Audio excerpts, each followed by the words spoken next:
I would like to start off by asking you two questions. First of all, have any of you lived outside of your home country? Please raise your hands if yes. Wow, we have a very international community here. Okay. Now, can you speak a foreign language or two? Again, a raise of hands. Okay, so, yeah, quite a lot of people.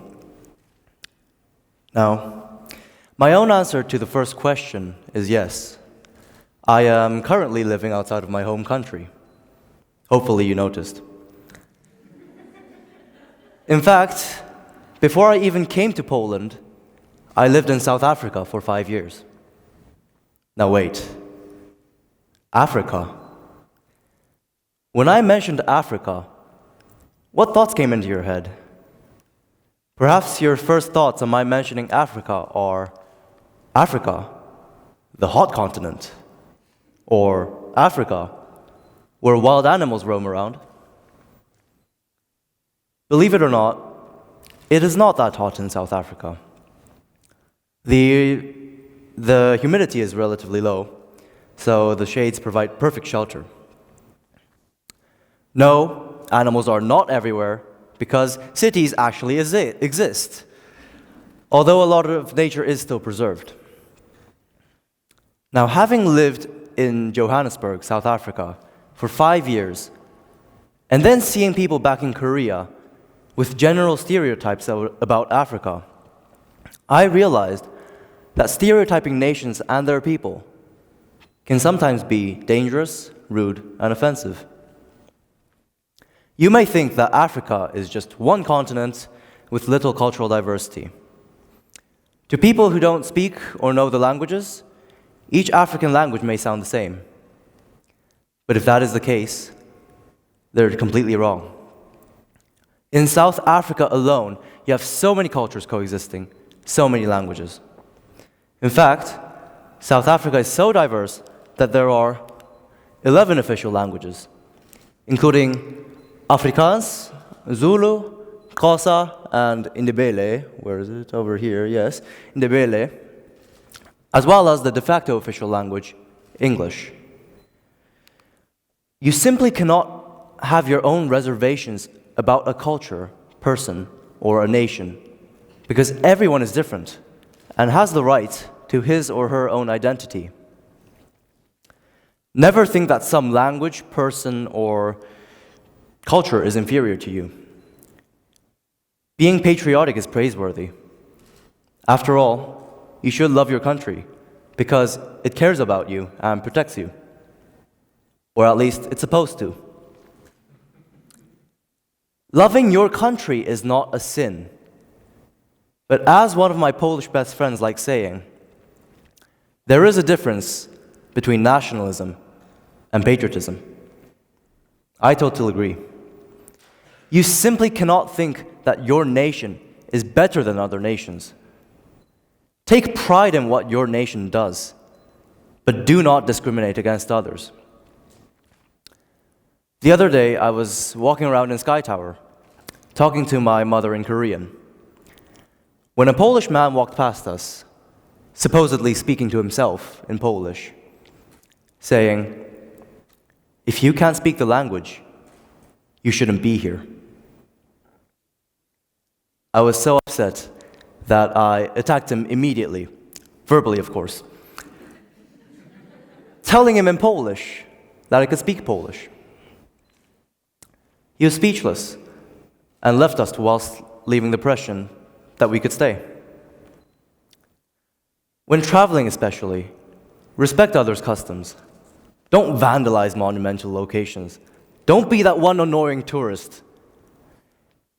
In particular, whenever you visit Africa, which I highly recommend you do at least once in your lifetime, don't look at the locals from a superior perspective. I hope there is nobody here that thinks African culture is inferior to European culture, and so there is no point visiting, because it is worth a visit, if not more. South African food is incredible. Have any of you tried biltong before? It's dried, cured, seasoned meat. They actually sell it here in Poland nowadays. Or boerewors, a type of sausage. Have any of you tried springbok meat?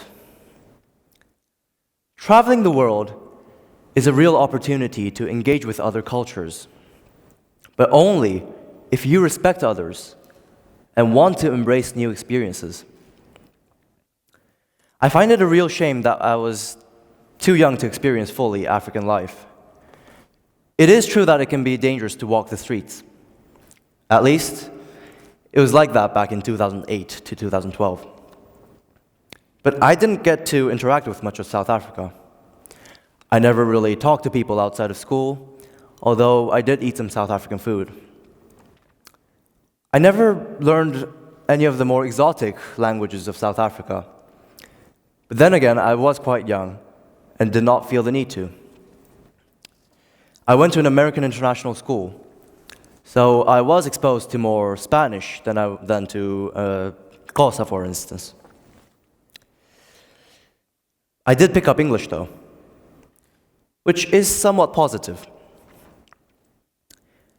In fact, when I went to South Africa at the age of 5, I did not speak a word of English.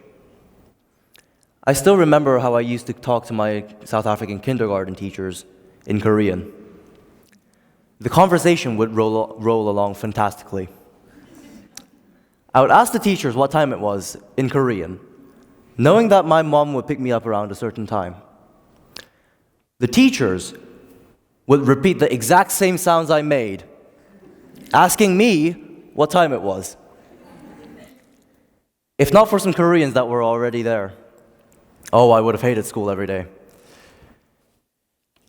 Language acquisition is not easy, and I know because I've experienced the language barrier. If not for my experience of the language barrier, I would never have understood the struggles of not being able to communicate.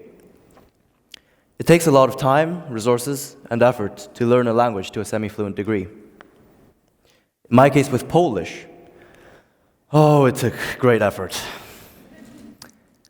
Every time I would see, hear an unknown word in Polish, I would have to find out what it meant and write it down in a small notebook I have for languages.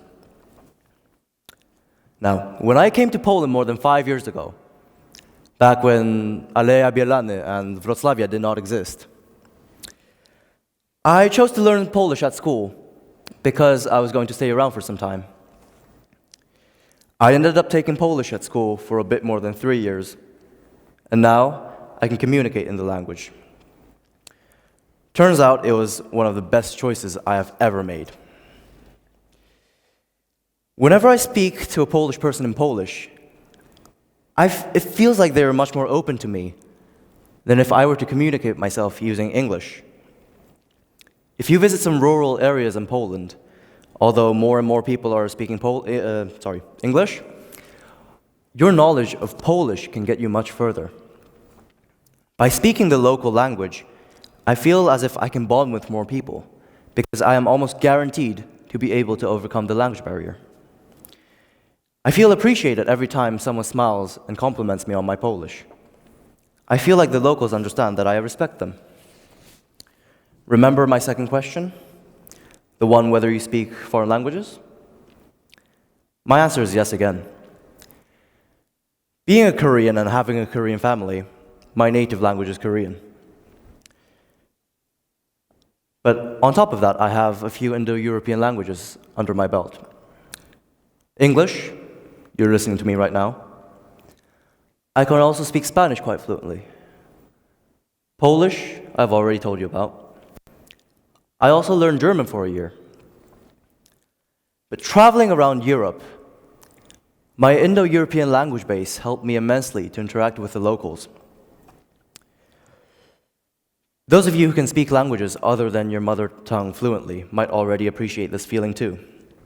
You can understand public announcements, you can read advertisements, but that is just superficial. You only truly know a language if you know and understand the culture behind it. I thought I was quite fluent in Spanish and did not think I would encounter anything unknown until I went to Mallorca, Spain. I walked into a restaurant. I greeted the lady with a "Hola, buenos días." The lady greeted me with a "Hola, cariño," which literally means, "Hi, sweetie." I was shocked. Me? Sweetie? First of all, I thought that she had called me sweetie because I looked young, and I was rejoicing at the thought that perhaps I appear healthy and athletic. And then I found out that it is for people, even unknown people, to be referred to as cariño in Spain. I really found it nice that culturally people call you sweetie, even if it may be simple. But here's the thing. If I had said if I had said hello in English, I may have received a normal, dry English hello too. These tiny pockets of happiness are out there. You just need the tools to experience them. Sometimes it does more than give you happiness. It might be a vital necessity. During the Christmas holiday of 2018, I visited the Republic of Georgia. Now, Georgia is a beautiful country. The mountain ranges on the horizon, delicious food like khachapuri and khinkali, the rich history and the intimate relation to Stalin. For those of you who don't know how Stalin looks like, that is me and that is Stalin. And beautiful seaside towns, cows on the motorway. Georgia was indeed an exciting destination. But what had compromised the experience in many ways was the language barrier. I learned how to say, "Hello, do you speak English?" and "Do you speak Russian?" in Georgian, but that did not get me far. Not many locals could speak English. Russian? I thought Polish might get me somewhere with Russian, but that was just as far as numbers. What killed it for me was not being able to read the language. The Georgian language possesses its own unique alphabet, which is entirely different from Latin scripts, the Cyrillic scripts, and the Korean scripts. These are letters in the Georgian alphabet. It was during my stay in Georgia that I realized how important communication is in your life.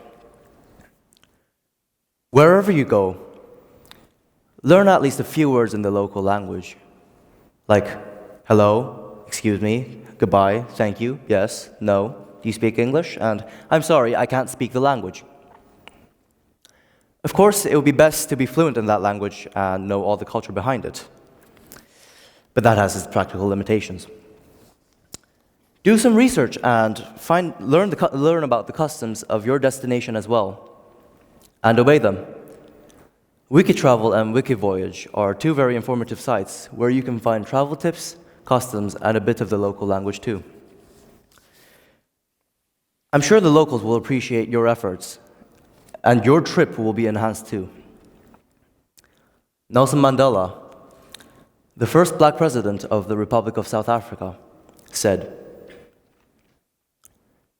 "If you talk to a man in a language he understands, that goes to his head. If you talk to him in his language, that goes to his heart." What I want you to walk away with after this event is simple. Don't stereotype people. Don't ignore other people.